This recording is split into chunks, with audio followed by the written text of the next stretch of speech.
बिस्मिल्लाहिर्रहमानिर्रहीम। अस्सलाम वालेकुम। मेरा नाम सैयद मोहम्मद अली शाह है और आप यूट्यूब चैनल देख रहे हैं Ali maths academy. 9th class के लास्ट लेक्चर में हमने बहुत इंपॉर्टेंट एक्सरसाइज 2.4 कंप्लीट कर ली थी। आज हम इंशाल्लाह एक्सरसाइज 2.5 स्टार्ट करेंगे। ये जो सेकंड यूनिट है इसका नाम है रियल एंड कम्प्लेक्स नंबर्स। तो अभी तक हमने फर्स्ट 4 एक्सरसाइजेज में सिर्फ रियल नंबर्स को स्टडी किए। आज हम कम्प्लेक्स नंबर्स को स्टडी करेंगे। सबसे पहले देखते हैं कम्प्लेक्स नंबर क्या होते हैं। देखें, अगर हमारे पास इक्वेशन हो x square minus 1 is equal to 0, तो इसका सोल्यूशन सेट हम आसानी से फाइंड आउट कर सकते हैं। X square is equal to 1 और उसके बाद दोनों साइड्स का स्क्वायर ले लें, square root x is equal to plus or minus 1, क्योंकि पॉजिटिव नंबर का स्क्वायर रूट हम ले सकते हैं। लेकिन अगर हमारे पास ये इक्वेशन हो x square plus 1 is equal to 0 और इसका हमें सोल्यूशन सेट फाइंड आउट करना हो तो x square is equal to minus 1। अब अगर दोनों साइड्स का स्क्वायर रूट लेंगे तो x is equal to plus or minus square root minus 1 आ जाएगा।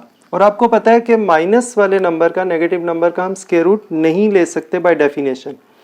तो फिर हम क्या करते हैं कि ये जो स्क्वायर रूट माइनस 1 है इसको हम कहते हैं कम्प्लेक्स नंबर और इसका हम एक नाम रख देते हैं आयोटा।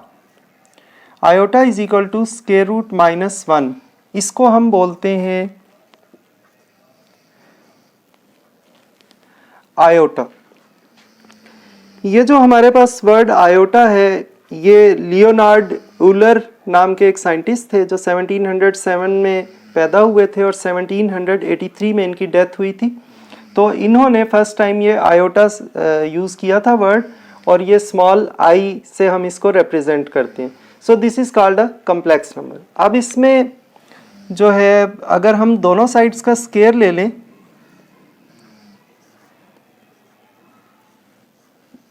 तो ये कैंसिल हो जाता है। So iota square is equal to minus 1। तो ये कम्प्लेक्स नंबर्स वाले जितने भी क्वेश्चंस होंगे उनमें सिर्फ एक ही हम फार्मूला यूज़ करेंगे, छोटा सा फार्मूला है और बहुत इंपॉर्टेंट है कि कोई भी जो स्क्वायर रूट के अंदर नेगेटिव साइन आ रहा हो तो उसको हम आयोटा से रिप्रेजेंट करते हैं और आयोटा का स्क्वायर जो है वो माइनस 1 के इक्वल होता है। तो अब हम स्टार्ट करते हैं एक्सरसाइज 1.5। एक्सरसाइज 2.5 के फर्स्ट क्वेश्चन में ये 6 टर्म्स दी गई हैं और हमें इन्हें इवेल्युएट करना है। तो फार्मूला हमारे पास एक ही है, iota square is equal to minus 1। तो सबसे पहले हमने क्या है, इसकी पावर ऑड नंबर है तो हमने इसको इवन बनाना है। उसके लिए हम ये करेंगे कि आयोटा 6 अलग कर लेंगे और एक आयोटा अलग कर लेंगे, तो ये बन गया आयोटा 7। अब आयोटा 6 को हम लिख सकते हैं आयोटा स्क्वायर का क्यूब इंटू आयोटा, और नेक्स्ट स्टेप में आयोटा स्क्वायर हमें पता है माइनस 1 होता है तो इसका क्यूब आ गया इंटू आयोटा, और इसका आंसर आ गया माइनस साइन की पावर अगर ऑड हो तो ये माइनस ही रहता है, तो minus 1 into iota minus iota इसका आंसर आ गया। सेकेंड पार्ट में देखें आयोटा की पावर 50 है तो ये ऑलरेडी एक इवन पावर है, डायरेक्टली इसको स्क्वायर लिखेंगे। आयोटा स्क्वायर की पावर 25 टू द 50 बन जाता है। अब आयोटा स्क्वायर क्या होता है माइनस 1 और इसकी पावर 25।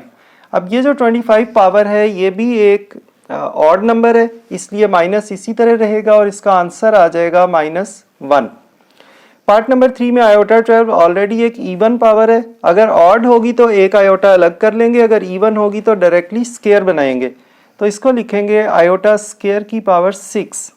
अब आयोटा स्क्वायर होता है माइनस 1 और इसकी पावर 6। अब 6 जो है एक इवन नंबर है तो अगर कोई भी पावर इवन हो तो माइनस साइन खत्म हो जाता है और 1 की पावर 6 तो 1 ही रहता है, तो ये इसका आंसर आ गया पार्ट नंबर 3 का।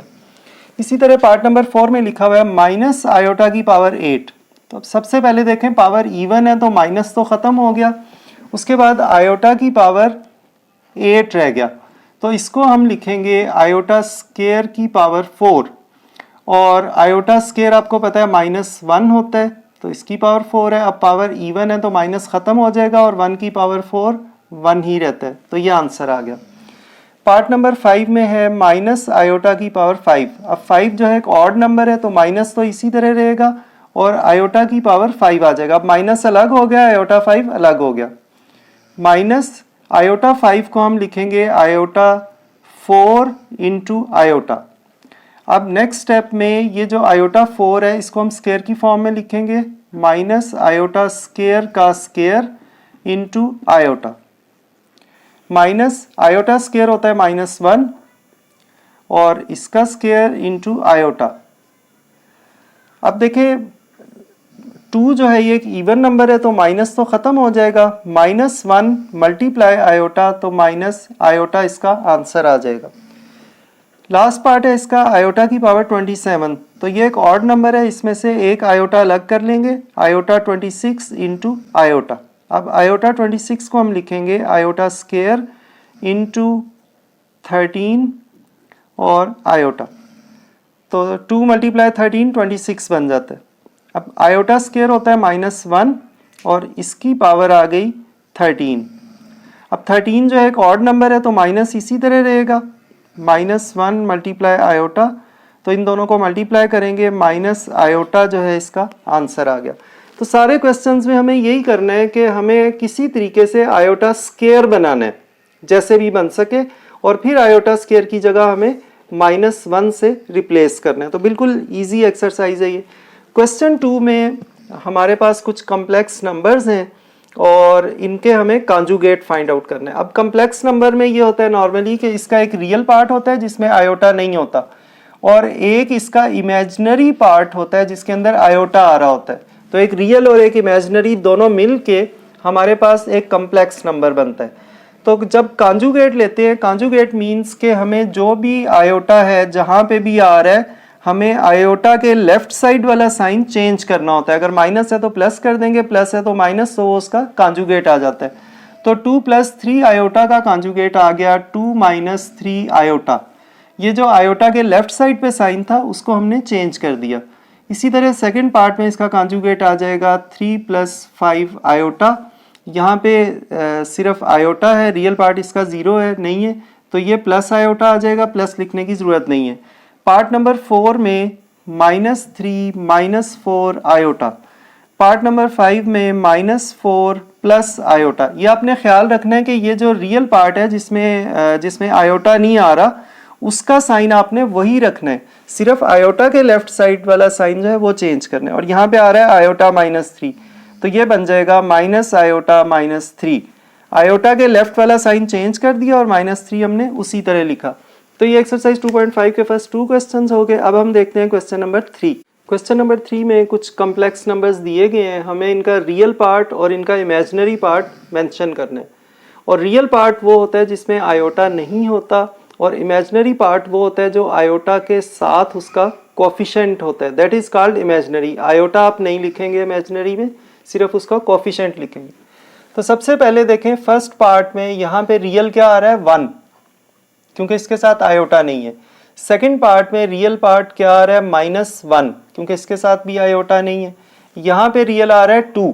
ये जरूरी नहीं है कि रियल पार्ट लेफ्ट साइड पे ये हो, कहीं पे भी रियल पार्ट हो सकता है, सिर्फ जिसके साथ आयोटा नहीं है दैट इज कॉल्ड रियल। और यहाँ पे -2 है। यहाँ पे देखें रियल नहीं है, तो यहाँ पे हम लिख देंगे 0, क्योंकि रियल पार्ट इसका मौजूद नहीं है। और यहाँ पे रियल पार्ट है 2। तो ये हमने सारे के रियल पार्ट्स जो थे वो लिख लिए। अब हम लिखेंगे इनके इमेजिनरी पार्ट्स। तो ये रियल हो गए, ये इमेजिनरी हो गए।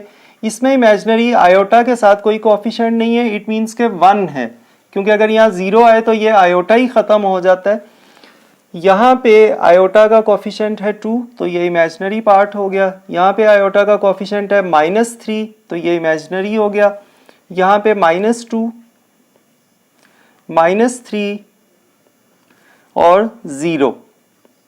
तो ये हमने जो नंबर्स दिए गए थे कॉम्प्लेक्स नंबर्स, उनके रियल और इमेजिनरी पार्ट्स हमने सेपरेट कर लिए। क्वेश्चन नंबर 4 है, इसमें एक इक्वेशन गिवन है और इसमें से हमें x और y की वैल्यूज फाइंड आउट करना है। और दरमियान में इक्वल का साइन लगा हुआ है कि लेफ्ट साइड और राइट साइड आपस में इक्वल है। तो ये इक्वल तब हो सकते हैं जब लेफ्ट साइड का रियल पार्ट राइट साइड के रियल पार्ट के इक्वल हो, और लेफ्ट साइड का इमेजिनरी पार्ट राइट साइड के इमेजिनरी पार्ट के इक्वल हो। तो लेफ्ट साइड पे देखें रियल में 2 टर्म्स आ रही हैं, एक x आ रहा है और एक 1 आ रहा है, इन दोनों के अंदर आयोटा नहीं है। तो ये लेफ्ट साइड का रियल पार्ट हो गया, it must be equal to real part of right side, तो इसको हमने 4 के इक्वल लिख दिया। उसके बाद दोनों के इमेजिनरी पार्ट्स भी इक्वल होना चाहिए। यहाँ पे इमेजिनरी क्या आ रहा है, y, जो आयोटा के साथ है, तो y इज इक्वल टू, और यहाँ पे इमेजिनरी क्या आ रहा है, -3। तो ये तो हमारे पास डायरेक्टली y की वैल्यू आ गई, और यहाँ से 1 को राइट पे ले जाएंगे, x is equal to 4 - 1, so x is equal to 3। तो ये हमारे पास x और y दोनों की वैल्यूज आ गई, x3 और y -3।